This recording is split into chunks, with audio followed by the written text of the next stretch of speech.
off we go. Good evening and welcome to Talk of the Devils, the leading independent Manchester United podcast. I'm Paul and this is the United Before Fergie podcast.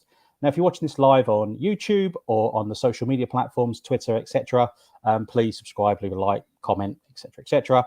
If you're watching this on the repeat, hello, and do exactly the same, all that good stuff. If you listen to this on the audio podcast, please also like the platform you're on, do all the comments. I'm not going to keep going over and over that because it just gets boring every time I do it. But you know the drill. You know the drill.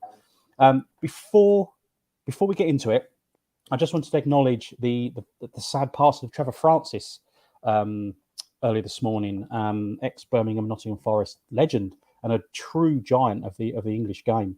Something like 69 years old, England's first £1 million footballer as well. I remember watching his header against Malmo in the 79 European Cup final. Mm-hmm. 79 European Cup final. Tremendous player. Just very sad news for those that remember him in his heyday. So although it's not United, I just felt it was appropriate to mention that. And it would also have been Tony Dunn's 82nd birthday today as well. Ex-United legend. But I just felt I wanted to just say that before we got into it. So with me tonight, I've got Aid and I've got Darren and I've got the man who is the friends of the rich and famous of everything connected United, Pete. I haven't built that up too much, I hope. Evening, chaps. How are you? All right? Not so bad, mate. Not so bad. Very good, thank you. Good. It's lovely to have you on. Thank you very much indeed. So the 1985 FA Cup final. We've covered 77. We've covered 83. There's something about the 85 Cup final as a 13-year-old boy that it's just so special.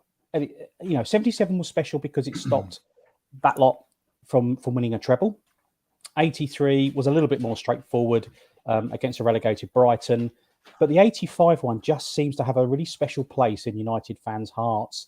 So, Aid, could you kick us off with sort of your thoughts behind why, whenever we talk about classic United Cup finals, 1985 just gets straight into the mix? Yeah, thanks. I mean, for me, it was a bit of a bittersweet week because my dad had been sort of saying that he'd be able to get us tickets and stuff. He was a policeman at the time, and he said he had connections and knew people in the Met who could help out and stuff. And anyway, so I feel a bit inadequate compared to you guys because I ended up watching it in my front room in my full kit and with the tracksuit top on and everything. But I mean, at the time, it was a hell of an Everton side. I mean, full of internationals apart from Derek Mansfield, I think.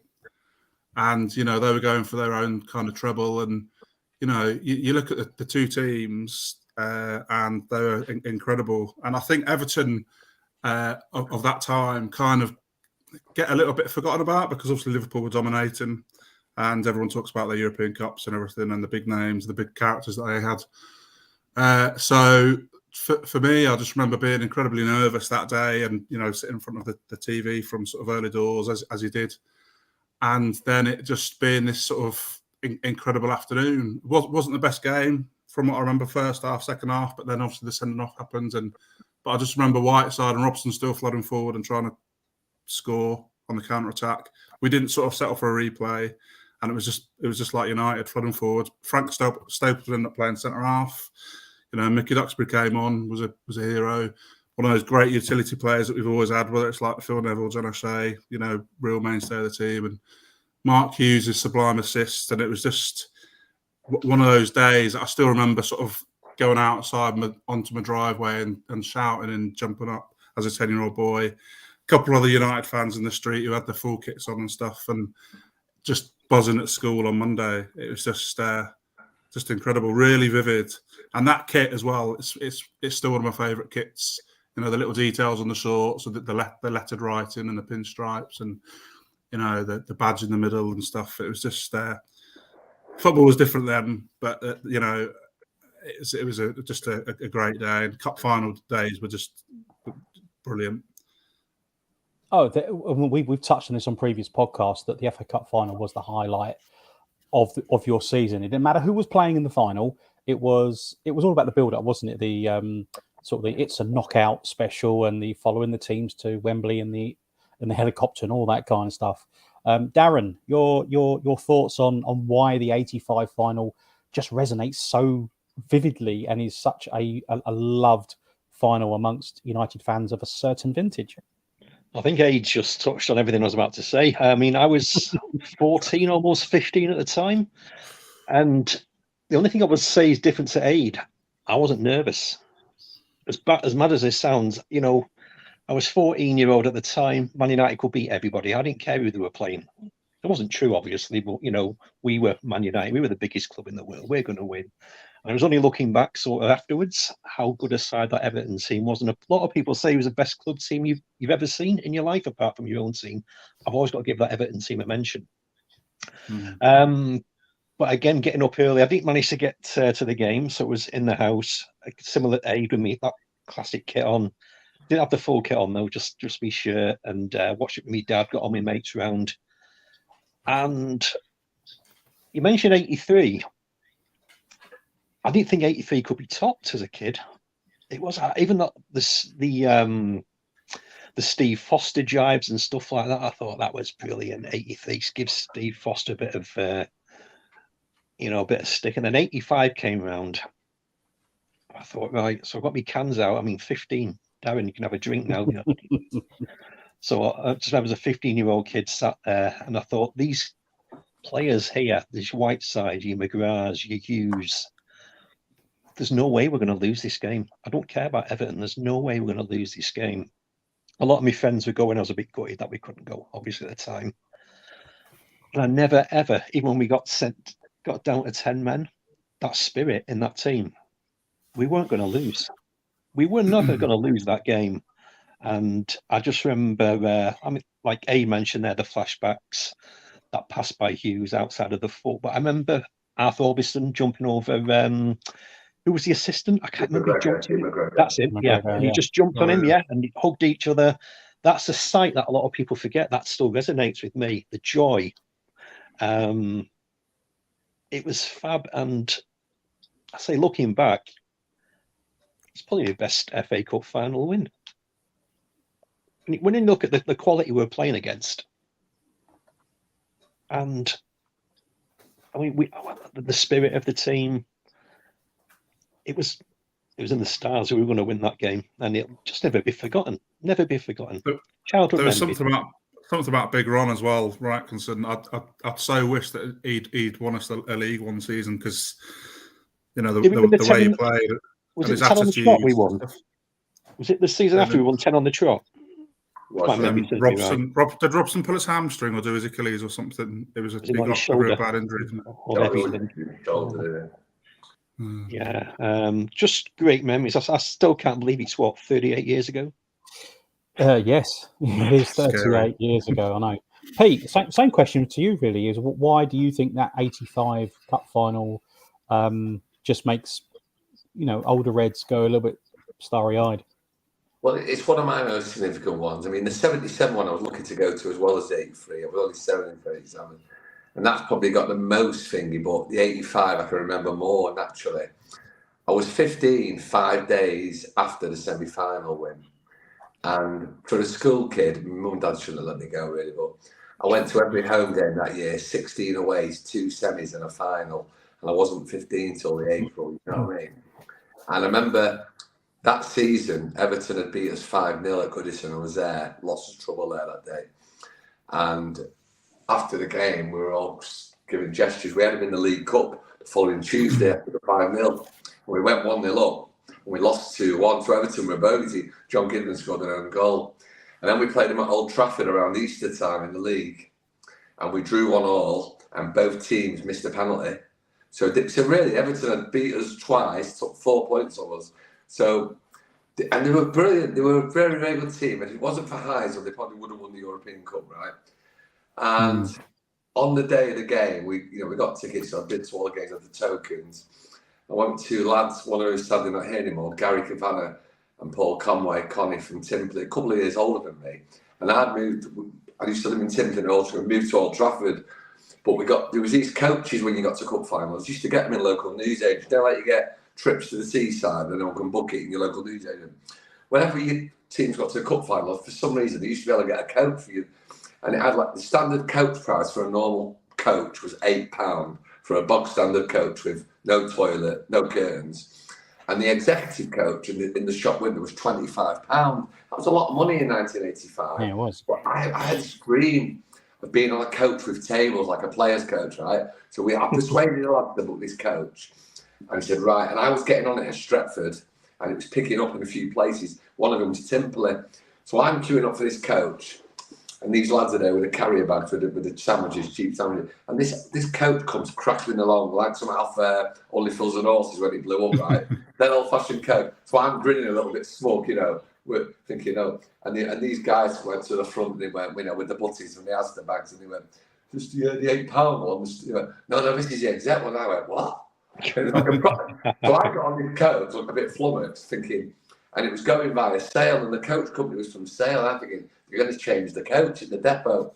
So they never. So we goes to Timperley, and I could see my two mates, Gary and Paul, and they're laughing at the coach like I was. And then they saw me waving out the window. They went, how come we're on this coach? So we was on this coach we paid 25 quid for. Didn't have a toilet, didn't have any curtains or anything. It was a right old crank. But what it was, we stopped off in Warwickshire and had a meal on the way there, on the way back. But I'm drinking cans of Skol, I'm 15, and cans of Skol's about 2.5%. And I've always had the weakest blood in the world, whether I'm drinking water or tea. So I kept having to stop them on the hard shoulder to wee. So we had a great trip down, apart from all the weed breaks. But I was nervous. I was 15, but I was nervous because I was aware how good Everton were.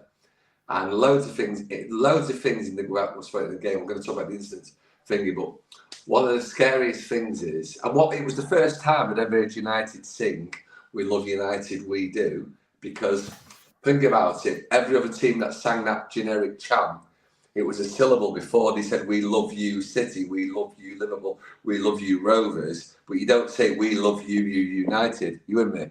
So it sounds logical to sing it now, but we'd never sung it because every team that sung it put the "you" before it, as in you like "You're my sunshine," and that was the first time. And if anyone, you don't get this on the telly, look at it back, but it was probably the scariest noise I've ever heard in a football ground when Kevin Moran got sent off. The United end was deafening, singing, "There's going to be a riot, there's going to be a riot." And I mean deafening, right? But the technology means they can turn it down. Because when I got home and watched it about 100 times that next few weeks on video cassette, you can't hear that noise as much. Like they can cut out the bad language in some days. I'm telling you now, ask anyone who was at that ground that day, like Nicky Welsh or anyone like that, and "There's going to be a riot" was quite intimidating and scary. That's quite the answer, Pete. That's quite the answer. Yeah. But you mentioned you've all mentioned that Everton side. So the teams that day, not that we need refreshing, are so Everton had Neville Southall, who was arguably the best goalkeeper in the world at that point. The bin man. Yeah. You had a back four of Gary Stevens, Pat Vandenhauwe, who was quite crucial, Kevin Ratcliffe, Derek Mountfield. You had a midfield of Peter Reid and Trevor Stephen, Paul Bracewell, Kevin Sheedy, Graham Sharp, and Andy Graham. And that was some team.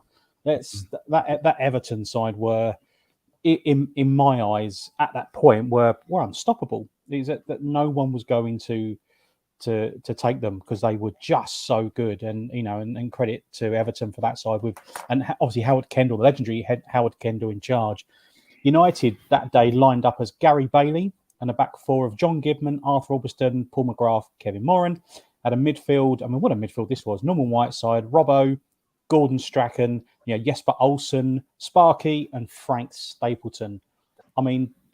Just some amazing players. When you look at that on paper, they can go toe to toe, and we did with them. And there were some really, really key moments in the game that we could sit all night and pick apart. But one of the big ones for me that I guess gets overlooked a little bit was John Gibman's toe onto the post from Peter Reid's shot. That.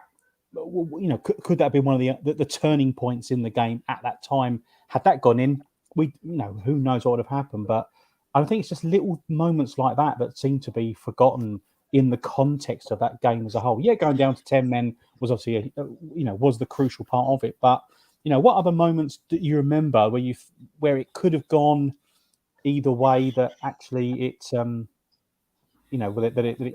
of kept us on track?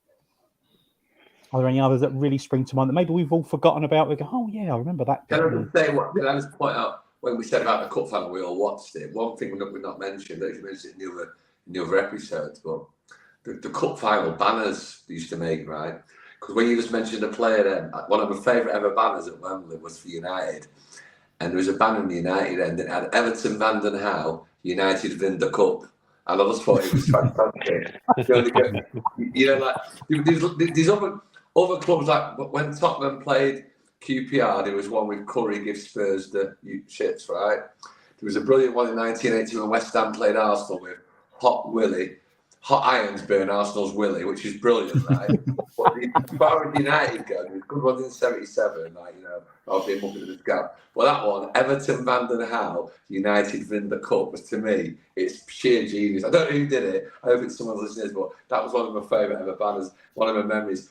In the game itself, without skipping too far forward, I was in the corner. So when Norman was running with the ball, there used to be a little tunnel in the corner of what was our, and not the tunnel where the place, but another tunnel. And I managed to get in there in '83 for the replay. And I wasn't in that section, but it was standing. I could jib over being a 15-year-old kid. And I always remember, but I don't know if you recall the game, but maybe with 10 minutes to go in normal time, Norman Whiteside had a similar sort of chance where he was down the wing. And I think Southall must have smothered it. He had a half chance at least. Yeah. And I was like, oh, God. And he didn't take it. So I've said this to Norman down the years a few times. He said, I'll be honest with you, when he got the ball that day, without skipping too far forward, I was screaming, pass it to Strachan! Pass it to Strachan! And he did his step over and scored. I went, oh, no, man! You know what I mean? But I must admit at the time, I was thinking, what are you doing, you greedy sod? Get rid of it, give it to Strachan. But yeah, like it was 30 years ago, and I can remember the journey down. I can remember being in the ground. I can remember exactly where I was. I can remember so much of it, really. It's crazy, scary. Was that the incident where he kind of on the turn and he was leaning back on his left foot and he kind of he didn't get the full contact on it and it kind of bobbled along the ground into Neville Southall? I completely made that up and thought it was something else completely different. I just thought he lingered too long, and that maybe I was thinking, you could say the goalkeeper did well. What you'd expect a forward or a midfield attacking player to maybe do better, but it's loads of things, isn't it? You say that you could go back to, you could skip forward to I was always gutted in the semi-final because we should have beat Liverpool in the first game twice. I was at Goodison Park and we were 1-0 up and Liverpool equalised in the last minute. And then we were 2-1 up and Liverpool equalised in the last minute, and the flag was up for infringement. The referee didn't see it, and Liverpool equalised. And then the second game at Main Road, when Liverpool went 1-0 up, they were playing better than us. But if it wasn't for those late goals, you wouldn't have had Robson's brilliant goal at Main Road. You know what I mean? Yeah. And it's like going on to '99. I felt that we should have beat Arsenal. With Keane unlucky, etc. But then you wouldn't have had the fate. You wouldn't have had Giggs' wonder goal, would you? So sometimes you think, oh God, I wish we should have beaten him in the first game and all that. But so if Norman would have scored that one, you don't know what would have happened. Then we all prefer to remember the goal that won it, don't we? Oh, absolutely.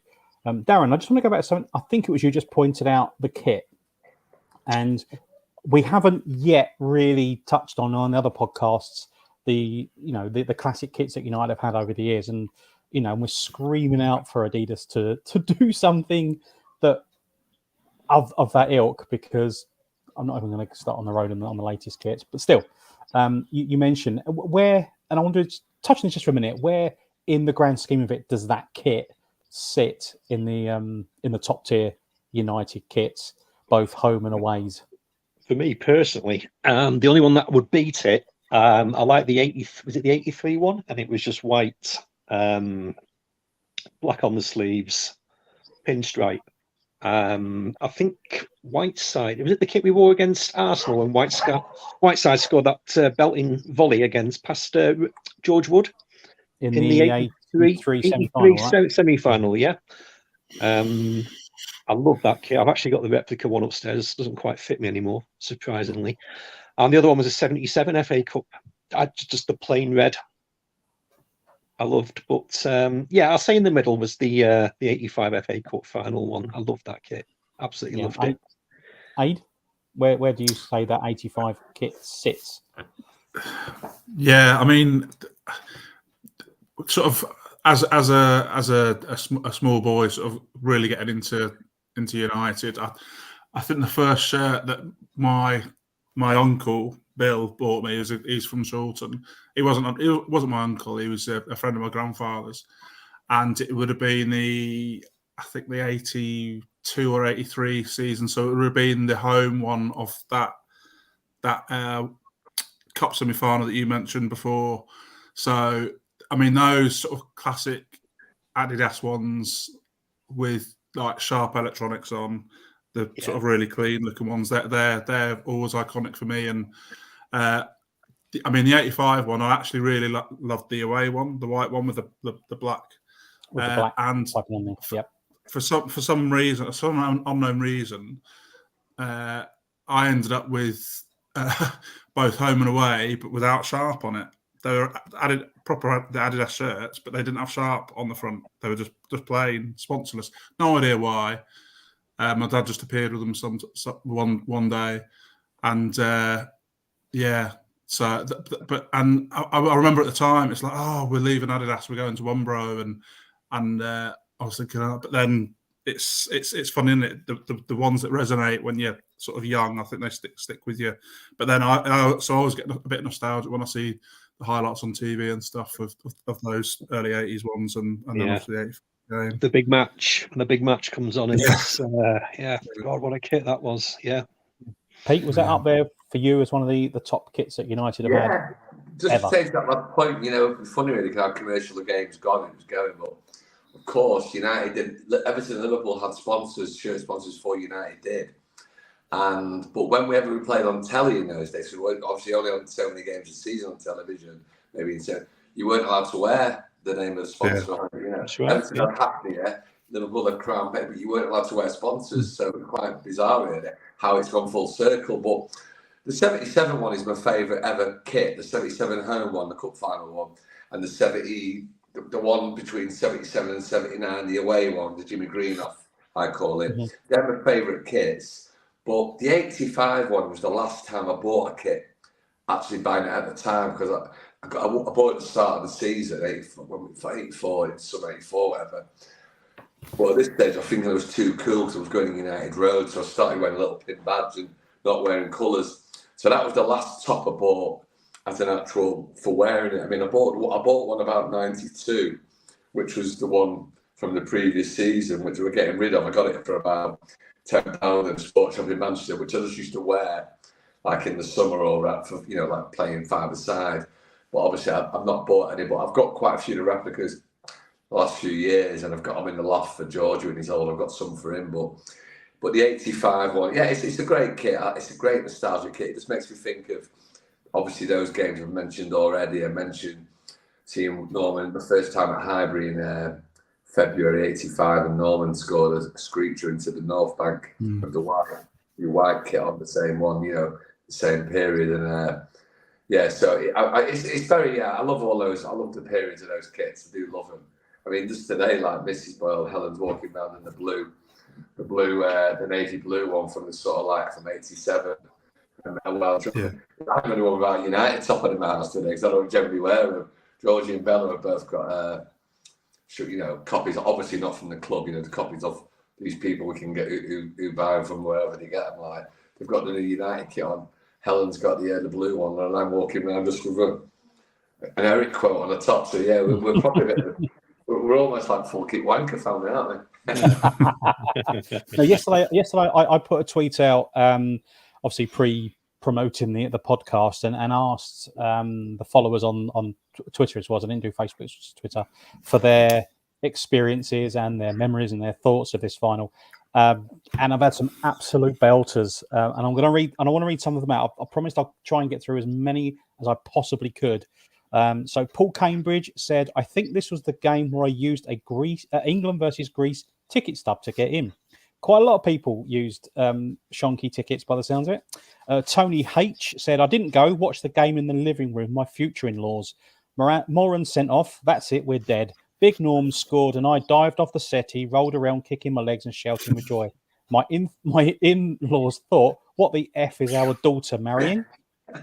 Bertie boy, 10 of us ticketless, slipped turnstile 10 quid each, then 5, last red, slipped a piece of paper, click, all got in, stubs floating down to help Reds get up to tier 2. Best day following United to this day. Richard Owen watched at home as a 13-year-old, like many of us were at that time, with his dad. When Big Norm scored, I think it was the first time I'd heard my dad swear. Couldn't contain our joy of seeing that goal go in. Next day, I went to Wilmslow Station to see the team off the train and about 1,000 United fans there. Biggest cheer for Moran. Mark Cheevers, it was my communion day and we went to my godfather's to watch it while Dad was working around it. Mum not happy. WM United says, stayed around Euston and went to Swiss Cottage a bit late. Believed I missed some shenanigans. I would love to know what those shenanigans were. Keith Watling was at Cub Camp. It was only 8. They wheeled out the big TV and the hall was packed, mainly Everton and Liverpool fans. When Norman Whiteside scored, about 10 of us jumped up. It was unbelievable, especially being a few of us. What a start to being a United fan. Never forget that day. And Robbie Burt, I've got loads more to get through, but I don't want to just read them all off. Robbie Burt says, Roddy Burt went, I went with my good friend Foxy. We had tickets for the Everton end. After about an hour, we managed to swap for United end. It was absolutely rammed. And when Norman scored, we must have moved 10 metres. An unbelievable day. So, and as one of you pointed out, it wasn't the best cup final to a point. It was sort of fairly even. And then Peter Reid cuts out a ball from Paul McGrath and all hell breaks loose. And I think it's fair to say Kevin Moran was a little bit eager in his, I'm trying to be diplomatic, a little bit eager in his challenge. At that point, did you fear the worst? Both at home, in the stands, the atmosphere. Where were your thoughts going when that happened? Anyway. Yeah, it was a split second. I never saw that. Foul, free kick, get on with the game kind of thing. Then I thought, hang on a minute. So time was going on. I thought there's a bit more to it than that. And I don't know, but even watching it back to this day, I still can't make my mind up. I can't. If it was a red or... There's arguments both ways. But at the time, obviously at the time, Reid was a cheating, diving, whatever. Yeah. Of course. Yeah. Even my mother, who hates football, was he's fell over. And as I say, even to this day, 50-50. I mean, I don't know what you guys think. Was it justified? What's your feedback? Well, can I just say, it's not too dissimilar to when all the furore about Rashford's goal, Bruno against City, in terms of the rules are forever changing. They're changing quicker nowadays than the VAR. They weren't changing with them. And the fact was, there's been one at the Charity Shield where Sooner should have got sent off, and Robson pleaded, don't send him off. He was on the Charity Shield. Remember that? Yeah. 83. Now, the rules were changing, and as far as it was, the laws of the game, whether you like it or not, like with United goal should have stood, it was right to stand, that's why they give it, right? You'd be against City, but it'd be hard to be against us, you'd be going mad. Of course you would, right? The fact was, the way I saw it, most refs at the time would have given a yellow card for that, right? Because it was the way, the timing of it and that. I think Peter Willis is similar. And I thought about this a lot. This came to me now. I'm not thought as inadvisable. The woman who sent Cantona down, right, wanted to make a name for herself because she knew she'd be remembered. And Peter Willis was nearing the end of his career.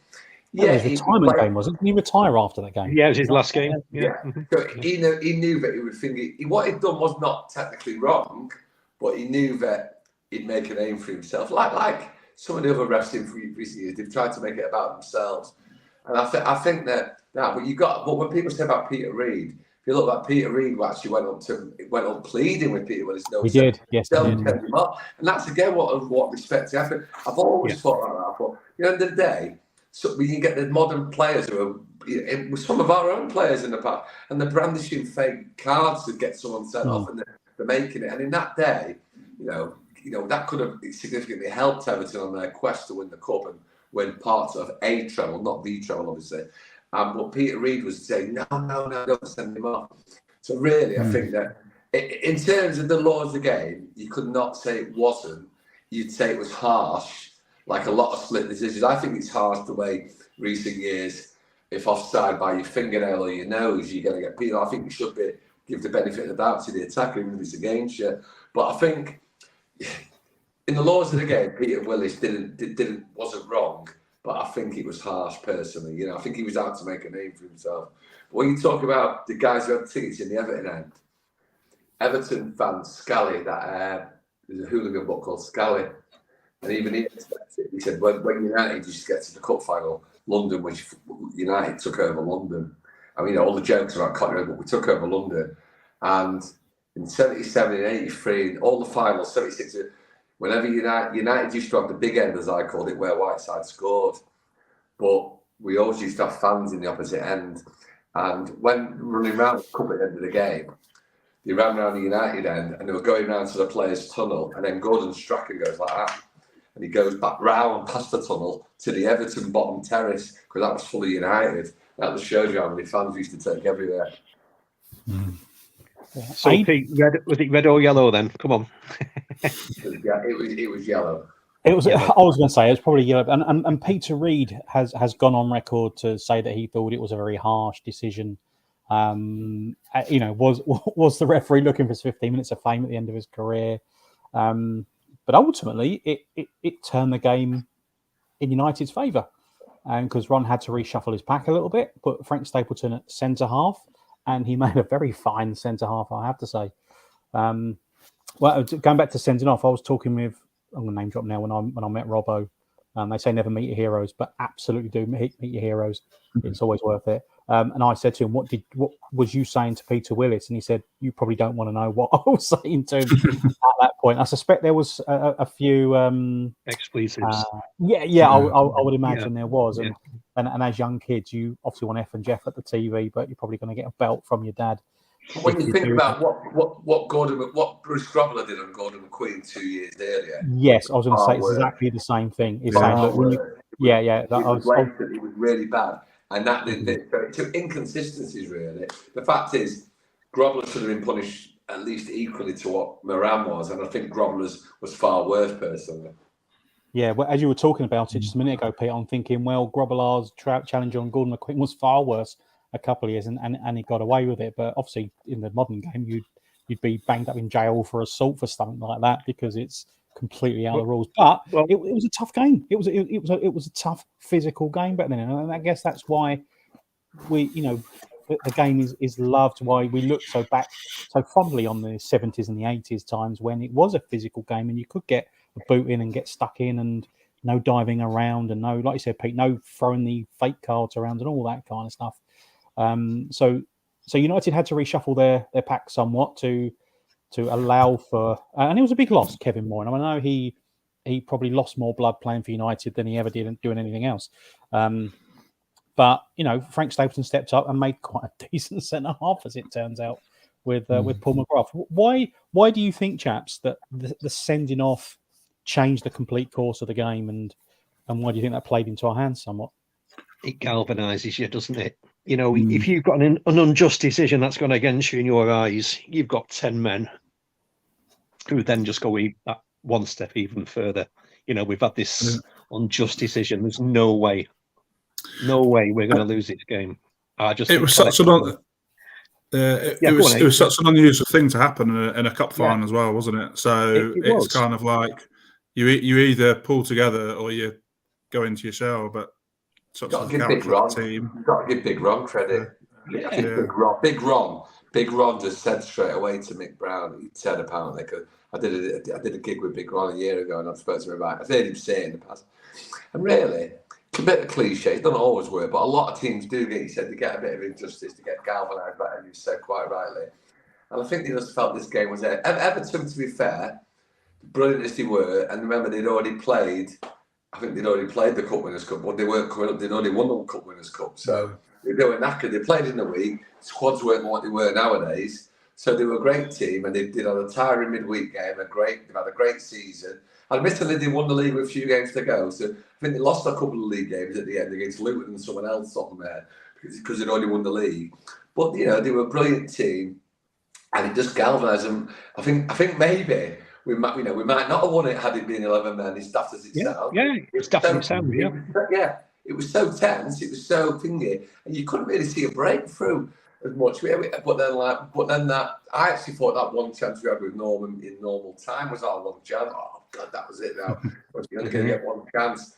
And I just think that it galvanised. I think Big Ron was saying, right, we can do this now. Shuffle them around, make a tactical decision, and basically said, get a chance, go for it. Like, it may be in a way like Fergie did in '99 when we went, when we were down to 10 men in the replay and all that. Sometimes you can just sense it, and sometimes in the past when we've had 10 men and we've had 11 men against 10, it doesn't always work in your favour as much as it sounds. No.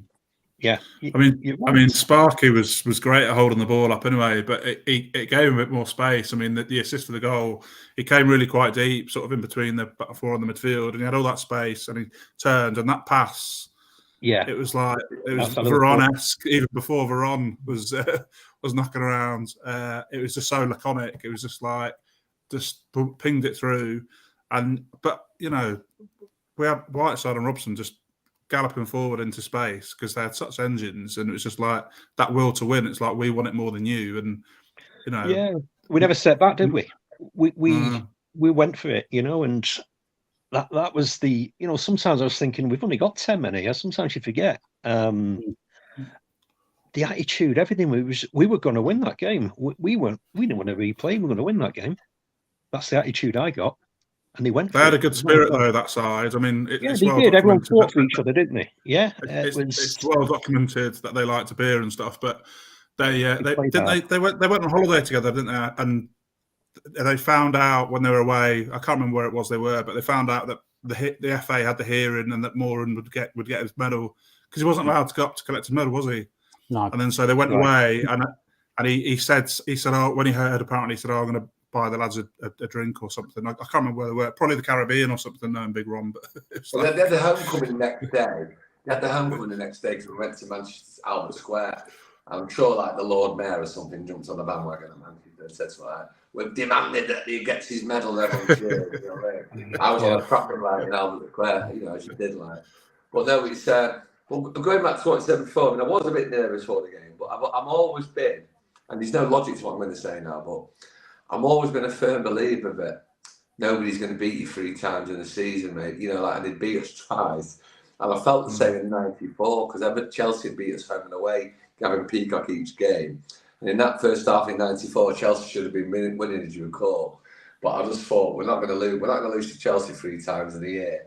And in '94 we beat Villa home and away. But then they won the League Cup against us. I don't know. It's just a little logic of mine.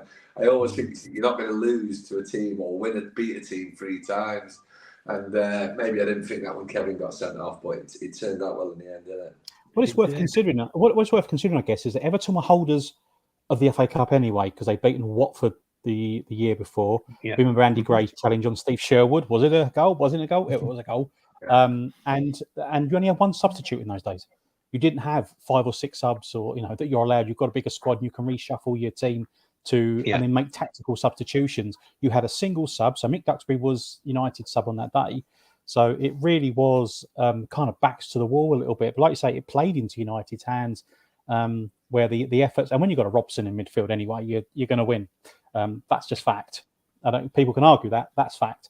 That it just makes you tougher to beat. And and I can remember the brilliant Peter Jones radio commentary, almost word for word in my head, from when Hughes picks the ball up, plays it, and he loved a bit of an outside of the boot pass, did Sparky, as he proved in 1990.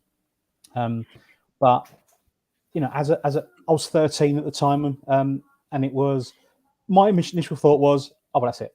We're down to 10 men. Everton are a fantastic side. They were champions.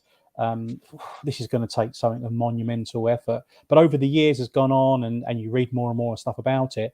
Actually, the United team were growing in confidence that they were going to they were going to win at that point. Was there ever any doubt in anyone's mind, thinking, "Yeah, we're down to 10, but it doesn't matter. We are going to, we are going to move. We are going to go on, and we're going to do what we need to do and win this trophy." Yeah. As I said before, when he got sent off, I mean, the whole house was angry. I could see the United players were like, they were galvanised, the spirit, like, we're not going to lose this. And I just got, I mean, I said before the game, I didn't think we were going to lose the game. Don't care how good Everton were. And soon afterwards, I mean, I was doing every tackle. I thought this team, I've got no qualms in this team. We're not going to lose this game. We are not going to lose this game. It's going to take one chance. That one chance obviously happened.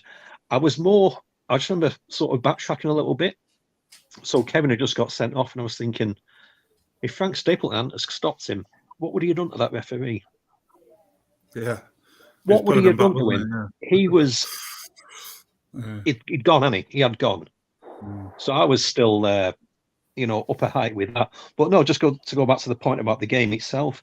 No, I wasn't worried, and I mean, you might back me up or contradict me, I don't know. We were never in trouble in that game.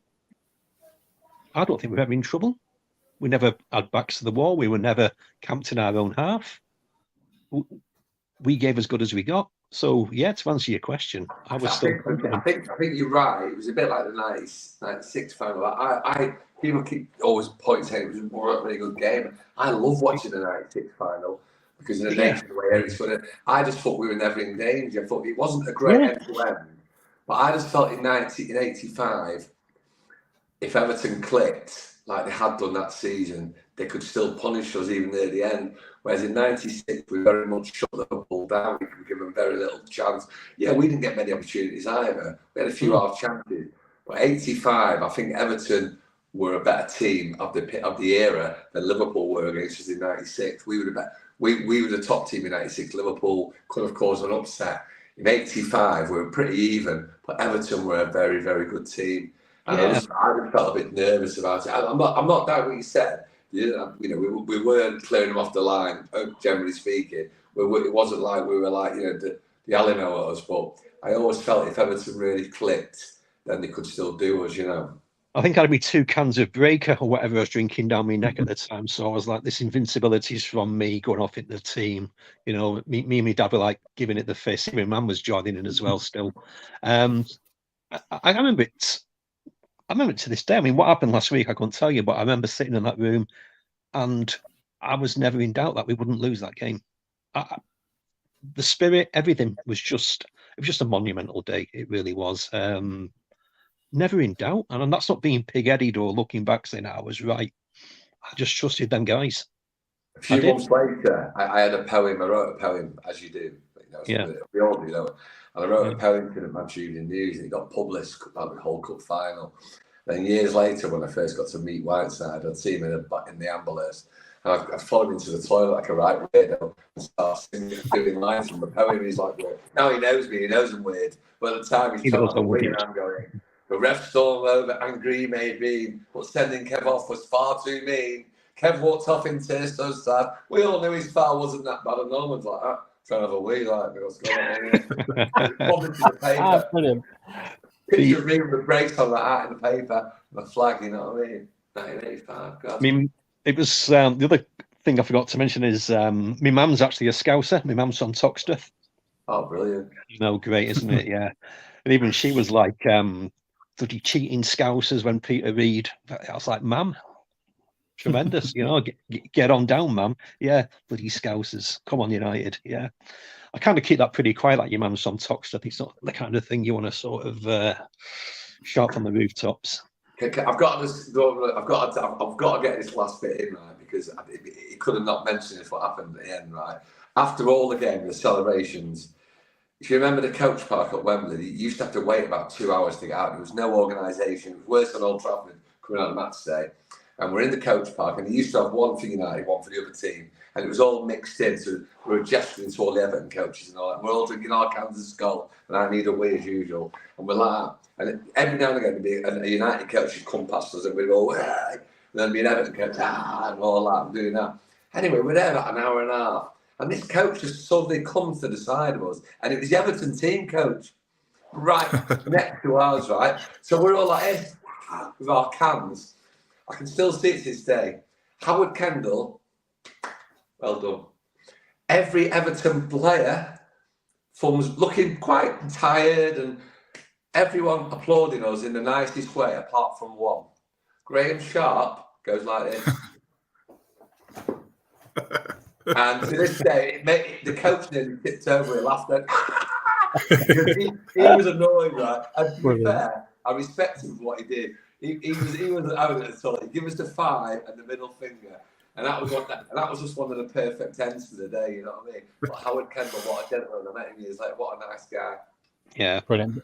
Before we come on to, obviously, the main course and that goal, which we could talk about forever and a day, I want to read out some more of the messages and some of the experiences I had from Twitter. Most of them are happy, but there was the odd sad one. I want to read that, and I did promise him I would do this. So Lee Burns from Twitter sent me a sort of a private message, and he's given me permission to read this out because it's quite sad. So that final was my first. I was 13 years old. It was special because my older brother had passed away exactly a month before the day after the semi-final replay at Main Road. The late Alan Davis was great friends with my brother from school and gave me a cup final ticket, and it was very emotional for us. More so that Alan had told Big Ron of my brother's plight and offered to take the cup to the hospital with the team after the final, but alas, they were too late. That final will always have precious memories and heartache for me and my family. My brother loved United as much as I and many millions around the world. And he said it was his brother. His brother Gary was 23 at the time, died in Christie's of cancer, unfortunately. But like he said, the memories of that final will live on and brought some solace to the family as it did I. So such a sad story. And Liam was so, it really was, I got quite choked up reading what he put, but he was absolutely fine for me to read that out. So whilst there was lots and lots of happiness, actually there was some sadness attached to it. Neil Franklin said there's going to be a riot after the red card, but absolute joyous mayhem after the goal. Paul, and I hope I pronounced this correct, Paul, if I haven't, tell me. Aristides, I think that's his name. Probably the first match I watched as a 7-year-old. Wasn't the reason I supported United, but a memorable day as my first FA Cup final on the TV. Dave Lomas, I was 16. My dad and I only got tickets the week before the final. We were sat with the Everton fans. When Norman scored, we jumped up and it was very quiet. When the lap did the team of honour, we were the only people left in our section and the players all applauded us. Steve M said he was drunk in the pub on the Friday night. No tickets and no plans to go. End of the night, me and a mate hitchhiked down, picked up by a van load of Rochdale Reds. Epic day, got in for extra time, saw the goal. The journey home is another story, which, Steve, I need to hear this. Do it again in a heartbeat. So I was shacked. Says, first football game I've ever watched. It was the game that made me a United fan. From Moran seeing red to Whiteside's cheeky step over, I was hooked, and it's been United every day since. Noel in Wicklow says, 1985, lost my voice. Came home sounded like Miss Zaza from Hector's House. It's a reference. Got a world-class Whitlow from Biting Nails.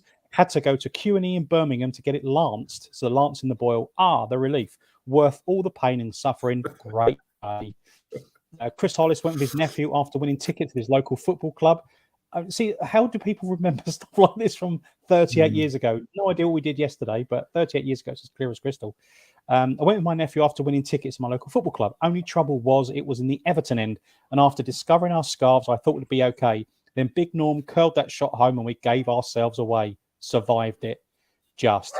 Shozzy was 13, watched it on TV at home. When Big Norm scored, everyone was up out the seats, apart from my sister's boyfriend, who was a Liverpool fan.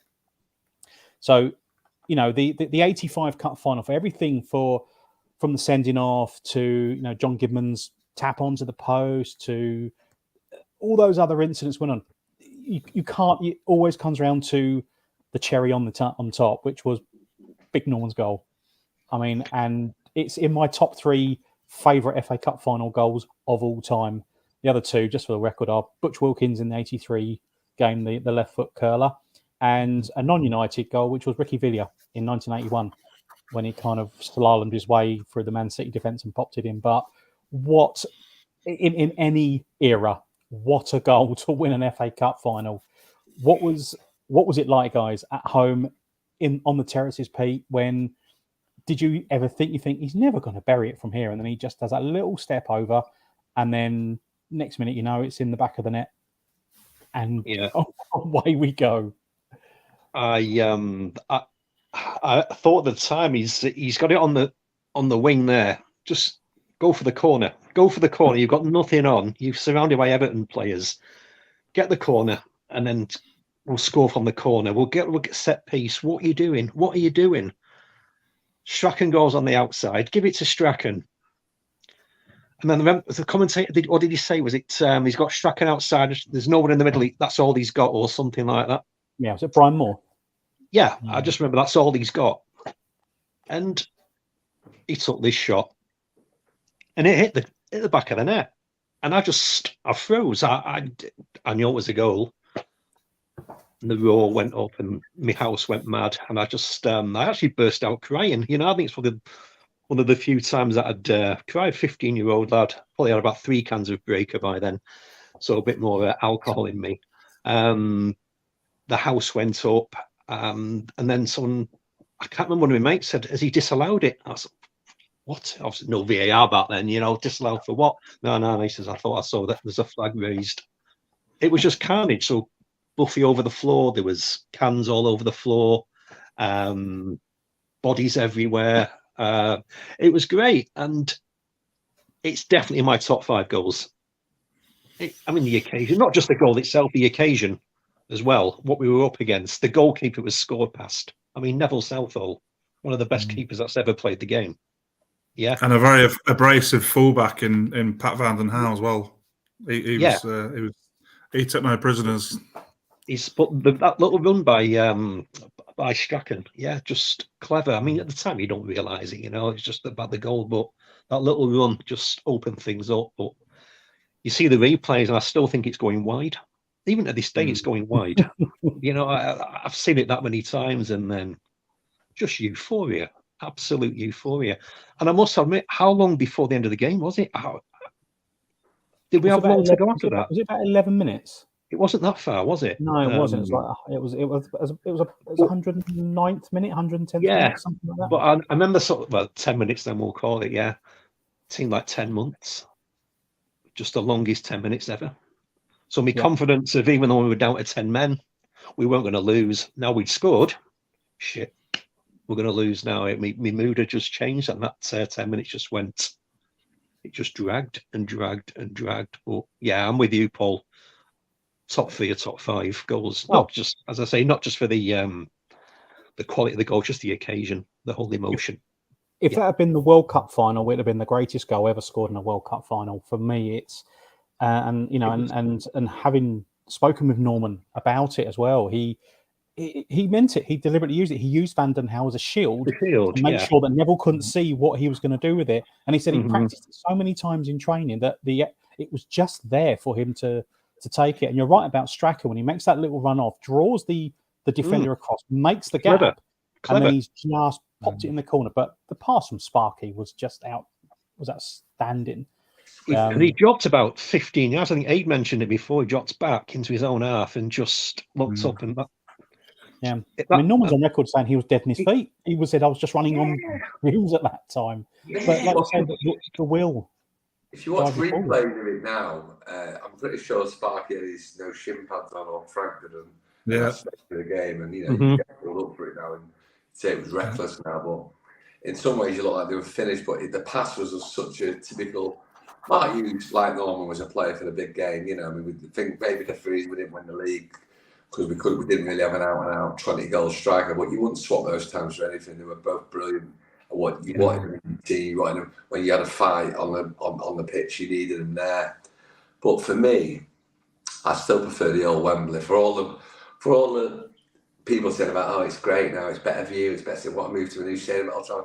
Wembley was iconic. The Twin Towers, yeah, it was bad with the toilets could have been better. There could have been a few obstructed views, but it had character. One of the biggest characters I loved was like having the moat, like the running track type thing around there. I love being. I know you were far away, but that was Wembley. You went to Stamford Bridge or Wembley. You were miles away, but I liked it. And you could see the United subs in '96 celebrating when Eric scored. You could see whether it was Tony Nubber or Davy Davies, whoever it was behind the goal, celebrating that day. And the thing was, we was right in that corner, like I said. So we were miles away, but so I'm watching it at this angle. I'm here. The United fans are all here, just like round this way, and I'm almost like, I'm sort of watching it from a corner, like watching Norman down the wing. And as I said before, I'm screaming, pass it to Strachan. And I saw it from almost one of those angles at the side, and I saw it curl in, and I don't know how long was to go after that, but it seemed such a long day because of the sending off, and I'm glad one of the first people have tweeted in about there's going to be a riot, because anyone else who was there would confirm it was the loudest noise I've ever heard at Wembley. It was quite scary. I was 50, I thought it was a bit of a laugh, but I thought maybe there's going to be a riot because people were outraged. They thought it was such an injustice. And I think, it was just unbelievable, really, to achieve that, and to see afterwards the relief of Kevin Moran, and it meant so much. And let's be honest with you, in those days, winning the FA Cup was almost as big as the league. Yeah, we wanted the league, but winning the FA Cup, was such big. It was the whole day. More people always watch the BBC than ITV. I certainly did. If I wasn't at United, I'd watch BBC. The coverage was always slightly better for me. I mean, even like you compare the '77 and the '96 finals. I've had them both on BBC and both on ITV, and even little things like the singing from the United end is better on the BBC versions. I know it's the same game and all that. The singing in the '96 final, there's a moment, 20 minutes in, you hear everyone singing down by the riverside on BBC. You don't hear it on ITV. It's terrible. Yeah, so Aid, the big Norman little step over way before a certain United number 7, ex-United number 7 did them. What were your thoughts at that point? Did you think this is in, or do you think it's worth a go, or is it whatever? Well, I think I was probably thinking, what's he doing shooting from there? Because it's Neville Southall, and he had the reputation of being the best keeper in the world at the time. But then he couldn't have placed it any better if he'd actually walked up and think, right, I'm going to put it in, because it was unsavable. It was right in the side net, and where you'd like take a perfect penalty or something. It was just like, and it was. And I mean, I played football loads as a boy, and I was never really any good, but I was always right-footed. But I just went out and practiced trying to score that goal time and time again for what seemed like months afterwards, and just thinking, because it's just such an unbelievable goal. I would love to know how many boys of our age went out straight afterwards with a football, with their friends or a brother, and tried to do exactly that. Guaranteed nailed on. Pretty much. My kid brother was the wall for God knows how many weeks. Just stand there. But no, I was bending it around my brother. So I forgot all about doing that after the game. Aid. Yeah, we all went out. We all practiced that kick, and then on Sunday mornings, because where I lived at the time, I used to live quite near to my primary school, and you could see like the school field from my bedroom window. And so on Sunday we'd like go out. It felt like about 7:30 in the morning. My parents still bloody in bed, sort of thing, and I'd be off out, and there'd be like 8, 9, 10 of us who'd meet down on the school field, climb over the gates, over the fence. The post would be up, but no nets up. And we'd play till like about 2, 3 o'clock, and then you'd like miss your Sunday lunch sort of thing. And it was just like, it would be, because obviously at that time, where I was living at the time, I was in a bit of a minority. There was sort of like only, I think, 3, maybe 4 other United fans. and all the rest were like Liverpool and a few Everton. So it was kind of like, oh, go back and score, Liverpool have won the league again, sort of thing. Oh, they've won the European Cup. But it's like, so because Cup final day was the big thing, it was like everyone remembered it for the whole of summer. You'd go back in on Monday, you'd feel 10 foot tall, and and then when you played your games in the playground, your games of football and stuff, it'd be like, well, I'm being Whiteside, I'm being Robson, or whatever. Just like Pete, and Pete, you made a really, really good point about what the FA Cup final meant to us as teenagers. It was winning the league. Do you know? I'm just from my own personal experience. I consider the FA Cup to be a bigger trophy than the league at that time, just because and my 13-year-old logic was that every single team in the UK takes part in the FA Cup, and you happen to be the one team that wins it. Whereas in the league, there's 28 of you, 30 of you that you're all playing. And so the logic in my mind was the FA Cup is, if you're going to win the FA Cup, you have to be the best team in the country, because you've got all these other teams taking part. But you are the one that comes out on top of that mountain. Maybe that's just ridiculous 13 logic, but that's how I saw it. Well, yeah, around the time, let's remember, right, but Liverpool, United first won it in 1909 and 48, 63, and then 77. Liverpool didn't win the FA, for all the success Liverpool had, Liverpool didn't first win the FA Cup in 1965.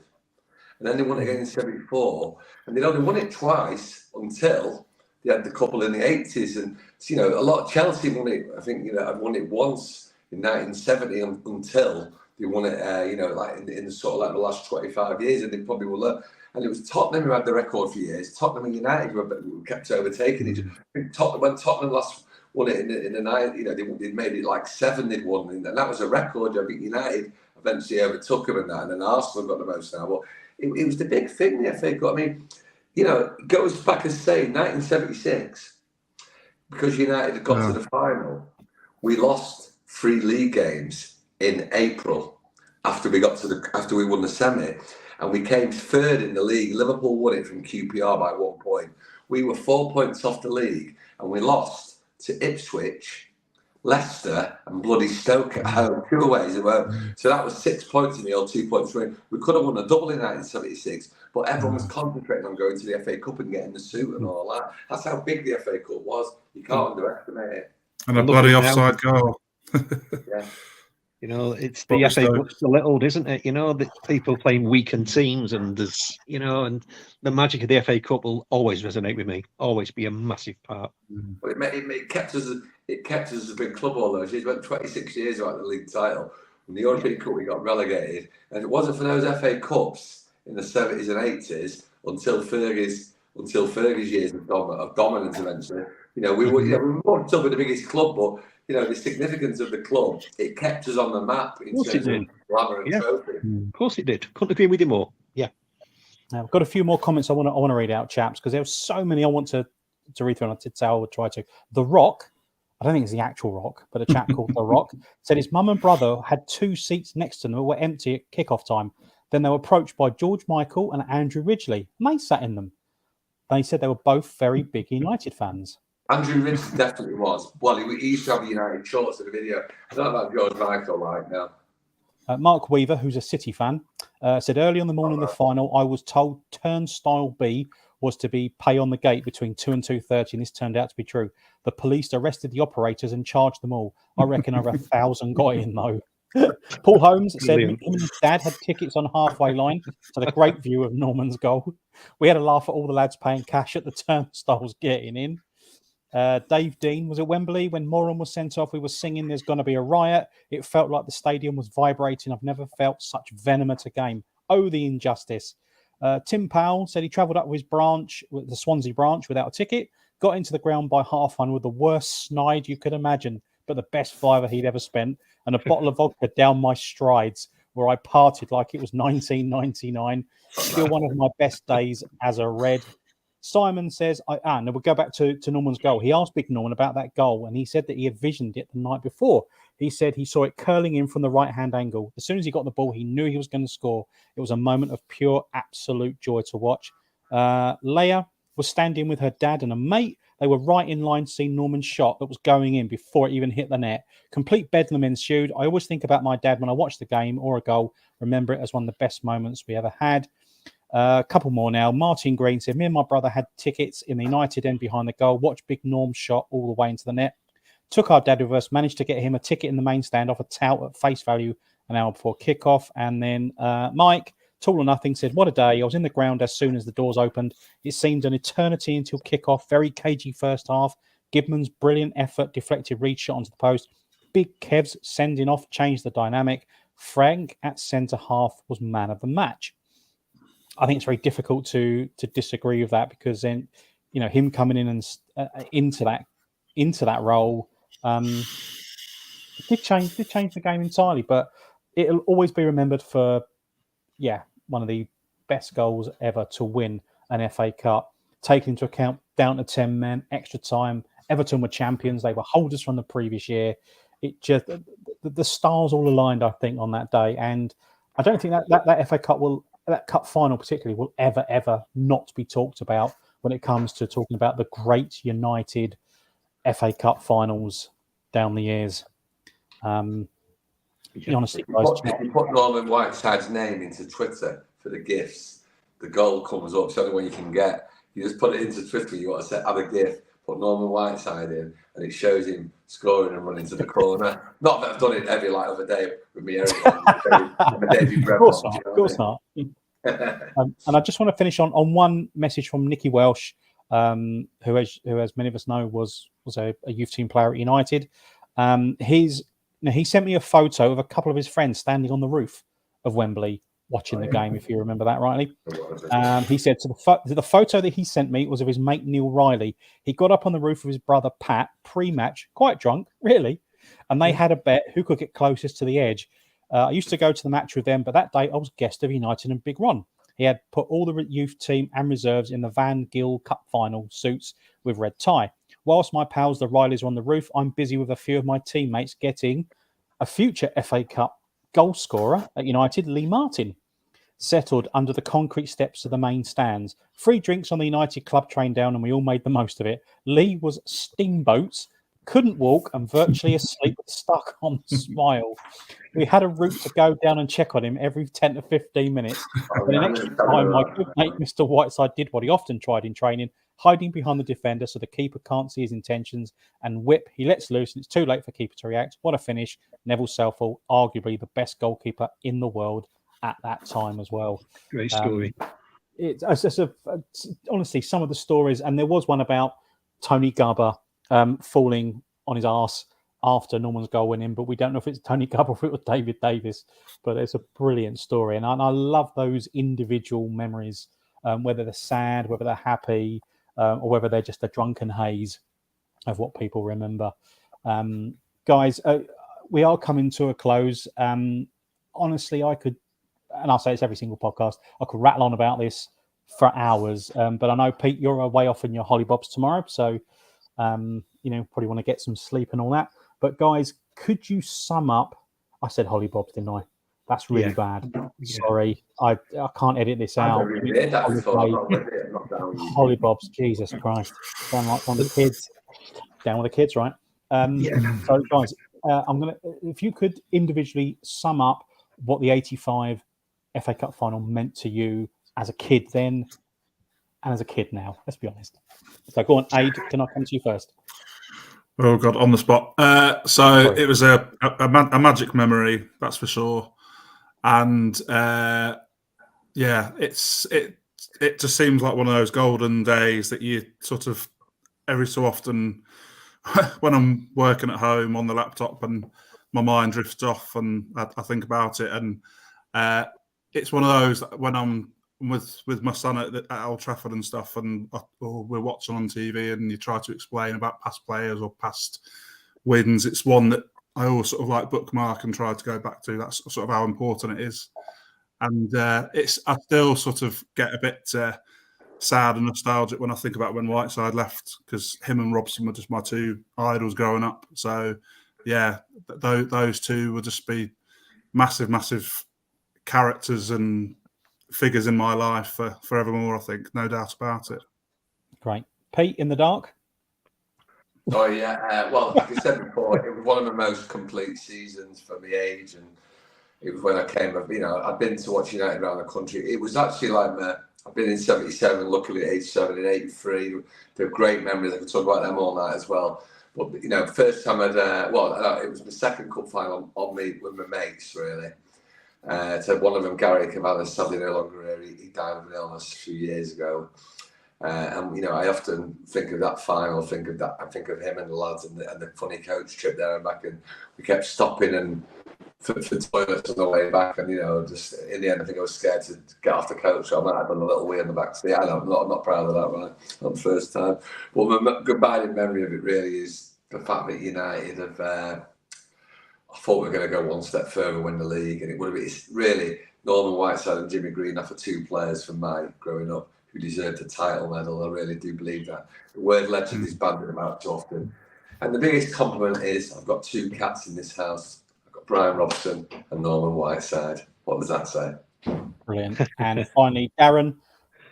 I think, it's one of them games where you go through every emotion: joy, despair, anger, tears, the lot. And I think you mentioned it before about what you can remember yesterday, very little, but the 85 Cup final is it's one of them games that it does seem like yesterday to me. It really does. You made a few points there, guys, that I've forgotten about as well. So, there's still bits coming back to me, but I thought after we'd won that, we were going to be invincible. I thought we were going to win the league the next year. And I think I mentioned before, we won the 10 on the trot the following season, if my memory serves me right. I thought we'd kick on. It didn't happen, but it's up there with my top 5. Barcelona at home the year before was just incredible in the European Cup, etc. I was there for that, but as an emotional game, I don't think anything could top it. High, low, the lot, and I remember beating West Ham in the semi-final. 4-2 as well. Quarterfinal. Sorry, because obviously we beat Liverpool in the semi, and I just thought we've overcome everything. Nothing will stop us. I don't care how good Everton were. I've said before, we're United. I don't care how good you are. We're going to win it. And I was like, I told you we would, full of confidence. But yeah, funny you should talk about the quarterfinal, because obviously that was Norman Whiteside's only hat trick for United. Hat trick, yeah. Uh-huh. We got a hat trick with a penalty that day. Yeah, yes. So it was Norman's season, really. He didn't score. Yeah, it was. I was just about to. You just stole me thunder there, Pete. Yeah, it was Norman. He's just incredible, and he's still one of my favourite players. Him, Robson. Just great memories. 15-year-old. I was 15. I'm still talking about it to this day, like a 15-year-old kid. Still, I still get the old. About 7 years ago. Sorry, Norman goes to Malaga with his missus, with Denise, and they're on the same flight a few years ago to Malaga. And Bella and Georgie were a bit younger, and they actually saw White Norman collecting his luggage, and Bella was about 5 or 6, and she went, "Oh, Norman, quick photograph." And she was that confident, and Norman going, "Okay," because Bella had asked for a photograph, you know what I mean? And she always used to refer to Norman as her mate rather than my mate, you know what I mean? Great, what a guy! Yeah, great stuff, guys. Listen, we are going to have to wrap it up there, unfortunately. So you could ramble on about this for donkeys. But can I just ask Pete one quick question? Yeah, sure, just very quick. The coach company, your executive coach, Pete, wasn't Fingland's, was it? You went with?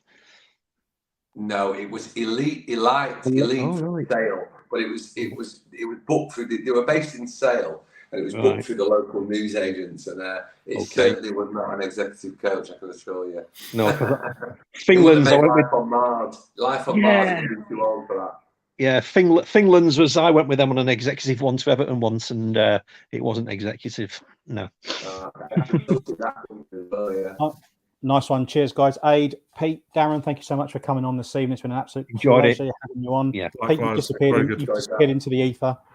I think it's the light of your laptop that's just keeping you barely on screen. So thank you, guys. Really appreciate it. Thanks, guys. It's been a pleasure. So this has been the United for Fergie podcast, talking about the 1985 FA Cup final. Please like, subscribe, comment on the YouTube, on the social medias, all that kind of stuff. And we will see you again in the near future for another United Before Fergie podcast. Until such time, take care, everyone, and good night. Cheers, Paul. Cheers.